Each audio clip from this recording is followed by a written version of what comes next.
ਸ਼ਰਕਪੁਰ ਵਿੱਚ ਦਿਨ ਦਿਹਾੜੇ ਦੋ ਮੋਟਰਸਾਈਕਲ ਸਵਾਰਾਂ ਇੱਕ ਖਾਤੂਨ ਉੱਤੇ ਹਮਲਾ ਕਰਕੇ ਉਹਦੇ ਕੋਲੋਂ ਵਾਲੀਆਂ ਖੋਹ ਲਈਆਂ। ਸੀਸੀਡੀ ਨੇ ਹੁਣ ਤੀਕਰ ਕਿੰਨੇ ਉਬਾਸ਼ਾਂ ਦੇ ਨੇਫੇ ਵਿੱਚ ਪਿਸਤੌਲ ਚਲਾਇਆ। ਕਿਆ ਸੀਸੀਡੀ ਠੀਕ ਕਰ ਰਿਹਾ ਹੈ? ਇਹਦੇ ਬਾਰੇ ਅੱਜ ਮੈਂ ਕੁਝ ਸਵਾਲ ਕਰਾਂਗਾ ਤੁਹਾਡੇ ਉੱਤੇ ਔਰ ਤੁਹਾਡੇ ਕੋਲੋਂ ਲਵਾਂਗਾ ਉਹਦਾ ਜਵਾਬ। अस्सलाम वालेकुम नादरीन, बुलेखा टीवी ਦੇ ਨਾਲ ਮੈਂ ਆਜ਼ਮ ਤੌਕੀਰ।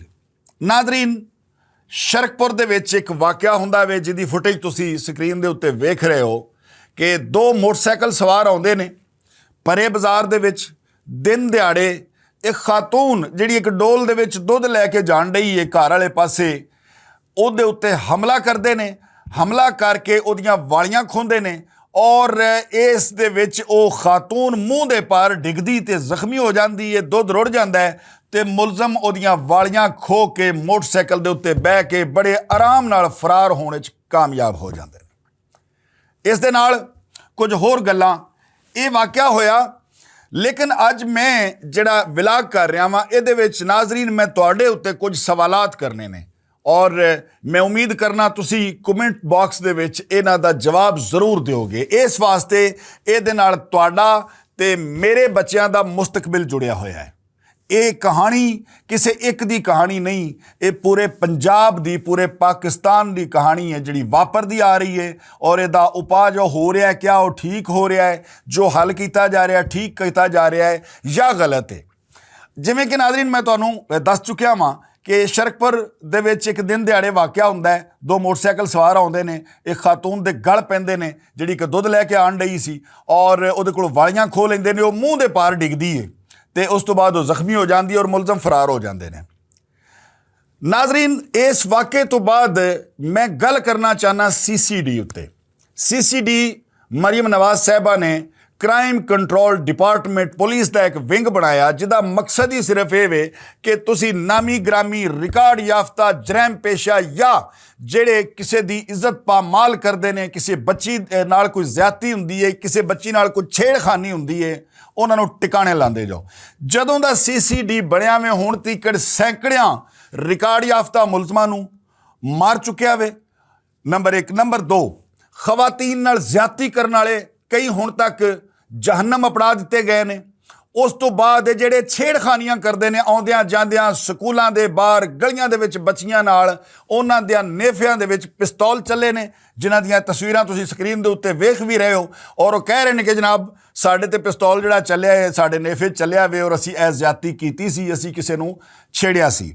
ਨਾਜ਼ਰੀਨ, ਸਵਾਲ ਇਹ ਵੇ ਕਿ ਕੁਝ ਦਿਨ ਪਹਿਲੇ ਪਤਾ ਚੱਲਿਆ ਕਿ ਹਾਈ ਕੋਰਟ ਦੇ ਵਿੱਚ ਇੱਕ ਰਿਟ ਦਾਇਰ ਹੁੰਦੀ ਹੈ ਸੀਸੀਡੀ ਦੇ ਖਿਲਾਫ ਕਿ ਸੀਸੀਡੀ ਜੋ ਕੁਝ ਕਰ ਰਿਹਾ ਵੇ ਇਹ ਮਾਵਰਾਏ ਅਦਾਲਤ ਹੈ, ਇਹ ਜ਼ਿਆਦਤੀ ਹੈ। ਅਦਾਲਤਾਂ ਨੂੰ ਫਿਰ ਠੱਪ ਦੇਣਾ ਚਾਹੀਦਾ ਵੇ, ਖ਼ਤਮ ਕਰ ਦੇਣੀਆਂ ਚਾਹੀਦੀਆਂ ਨੇ ਜੇ ਸੀਸੀਡੀ ਨੇ ਹੀ ਇਨਸਾਫ ਦੇਣਾ।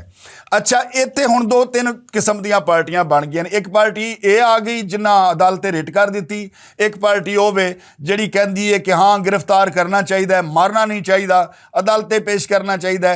ਤੀਸਰੀ ਪਾਰਟੀ ਉਹਨਾਂ ਲੋਕਾਂ ਦੀ ਹੈ ਜਿਹੜੀ ਕਹਿੰਦੀ ਹੈ ਕਿ ਸੀਸੀਡੀ ਬਿਲਕੁਲ ਠੀਕ ਕਰ ਰਿਹਾ ਵੇ। ਹੁਣ ਇਹੀ ਸਵਾਲ ਮੈਂ ਤੁਹਾਡੇ ਤੇ ਕਰਨੇ ਨੇ। ਪਹਿਲੀ ਗੱਲ ਇਹ ਵੇ ਕਿ ਜਿਹੜੇ ਲੋਕ ਸੀਸੀਡੀ ਦੀ ਇਸ ਹਵਾਲੇ ਨਾਲ ਮੁਖਾਲਫਤ ਕਰਦੇ ਨੇ, ਮੇਰਾ ਉਹਨਾਂ ਅੱਗੇ ਇੱਕ ਸਵਾਲ ਹੈ ਔਰ ਉਹ ਸਵਾਲ ਇਹ ਵੇ ਕਿ ਇਹ ਖਾਤੂਨ ਜਿਹਦੀ ਫੁਟੇਜ ਤੁਸੀਂ ਵੇਖੀ ਹੈ ਇਹਦੀ ਜਗ੍ਹਾ ਤੇ ਮੇਰੀ, ਤੁਹਾਡੀ ਜਾਂ ਕਿਸੇ ਦੀ ਮਾਂ ਜਾਂ ਭੈਣ ਜਾਂ ਬਹੂ ਹੁੰਦੀ, ਉਹਦੇ ਨਾਲ ਇਹ ਵਾਕਿਆ ਹੋ ਜਾਂਦਾ, ਉਹਦੇ ਨਾਲ ਇੰਜ ਦਿਨ ਦਿਹਾੜੇ ਉਹਦੇ ਕੰਨਾਂ 'ਚੋਂ ਵਾਲੀਆਂ ਖੋਹੀਆਂ ਜਾਂਦੀਆਂ, ਉਹਨੂੰ ਜ਼ਖਮੀ ਕਰਕੇ ਤੇ ਮੁਲਜ਼ਮ ਦਰਿੰਦੇ ਨਸ ਜਾਂਦੇ, ਤੁਹਾਡਾ ਕੀ ਖਿਆਲ ਹੈ? ਕਿਆ ਫਿਰ ਵੀ ਤੁਹਾਡਾ ਇਹ ਹੀ ਮੌਕਫ ਹੋਣਾ ਸੀ ਕਿ ਸੀਸੀਡੀ ਜ਼ਿਆਦਤੀ ਕਰ ਰਹੀ ਹੈ? ਨੰਬਰ 2। ਨੰਬਰ 2, ਮੇਰੀ ਤੁਹਾਡੀ ਕਿਸੇ ਦੀ ਧੀ, ਭੈਣ, ਬੇਟੀ, ਮਾਂ ਗਲੀ ਦੇ ਵਿੱਚ ਜਾਂਦੀ ਪਈ ਹੈ ਤੇ ਇੱਕ ਦਰਿੰਦਾ ਮੋਟਰਸਾਈਕਲ ਦੇ ਉੱਤੇ ਆਉਂਦਾ ਹੈ ਤੇ ਲੰਘਦਿਆਂ ਹੋਇਆਂ ਉਹਦੇ ਦੇ ਉੱਤੇ ਹੱਥ ਲਾ ਕੇ ਤੇ ਬੇਗੈਰਤ ਫਰਾਰ ਹੋ ਜਾਂਦਾ ਹੈ। ਇੱਕ ਕਿਸੇ ਦੀ ਧੀ ਭੈਣ ਬਾਰੇ ਨਾ ਸੋਚੋ ਕਿ ਉਹ ਪਤਾ ਨਹੀਂ ਕੌਣ ਸੀ, ਆਪਣੇ ਬਾਰੇ ਸੋਚੋ। ਮੇਰੀ ਮਾਂ ਹੋ ਸਕਦੀ ਹੈ, ਮੇਰੀ ਭੈਣ ਹੋ ਸਕਦੀ ਹੈ, ਮੇਰੀ ਬੇਟੀ ਹੋ ਸਕਦੀ ਹੈ। ਅਗਰ ਉਹਦੇ ਨਾਲ ਇਹ ਵਾਕਿਆ ਹੋ ਜਾਂਦਾ ਤੇ ਫਿਰ ਜਨਾਬ ਦਾ ਕੀ ਖਿਆਲ ਸੀ? ਯਕੀਨਨ ਤੁਹਾਡਾ ਖਿਆਲ ਇਹ ਹੋਣਾ ਸੀ ਕਿ ਉਸ ਜ਼ਾਲਿਮ ਨੂੰ ਫੌਰੀ ਤੌਰ ਦੇ ਉੱਤੇ ਮੌਤ ਦੇ ਘਾਟ ਉਤਾਰ ਦਿੱਤਾ ਜਾਵੇ ਤੇ ਜਿਹੜੀਆਂ ਔਰਤਾਂ ਨਾਲ ਜਿਹੜੀਆਂ ਬੱਚੀਆਂ ਨਾਲ ਸਾਰਾ ਕੁਝ ਹੋ ਰਿਹਾ ਵੇ ਉਹਨਾਂ ਨੂੰ ਇੱਥੇ ਰੱਖ ਕੇ ਤੇ ਇਸ ਸਵਾਲ ਦਾ ਜਵਾਬ ਤੁਸੀਂ ਵੀ ਦੇਣਾ ਵੇ। ਔਰ ਜਿਹੜੇ ਲੋਕ ਹਾਈ ਕੋਰਟ ਗਏ ਨੇ ਕਿ ਸੀਸੀਡੀ ਜਿਹੜਾ ਹੈਗਾ ਮਾਵਰਾਏ ਅਦਾਲਤ ਕਤਲ ਕਰ ਰਿਹਾ ਵੇ, ਜਨਾਬ ਮਾਵਰਾਏ ਅਦਾਲਤ ਹੋਰ ਵੀ ਬਹੁਤ ਕੁਝ ਹੋ ਰਿਹਾ ਵੇ।